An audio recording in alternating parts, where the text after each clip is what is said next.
अमरावती शहरात युवकांमध्ये वाढत असलेला एमडी ड्रग्सचा वापर, गुटखा व तंबाखूजन्य पदार्थांची अवैध विक्री तसेच ट्रॅफिक व्यवस्थेतील गंभीर समस्या याबाबत काँग्रेस पक्षाच्या वतीनं सोमवारी पोलीस आयुक्तांची भेट घेऊन निवेदन देण्यात आलं। यावेळी अमरावती शहर जिल्हा काँग्रेस कमिटीचे अध्यक्ष बबलू शेखावत, गटनेते विलास इंगोले, माजी महापौर मिलिंद चिमोटे यांच्यासह नवनिर्वाचित नगरसेवक उपस्थित होते।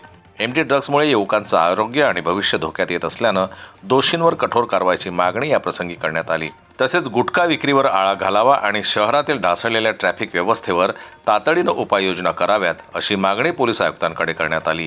काँग्रेस पक्ष शहरातील कायदा आणि सुव्यवस्था व नागरिकांच्या सुरक्षिततेसाठी सातत्यानं पाठपुरावा करणार असल्याचं यावेळी स्पष्ट करण्यात आलं। जनमत लाईव्ह न्यूज करता गजानन जिरापूर यांची रिपोर्ट, अमरावती।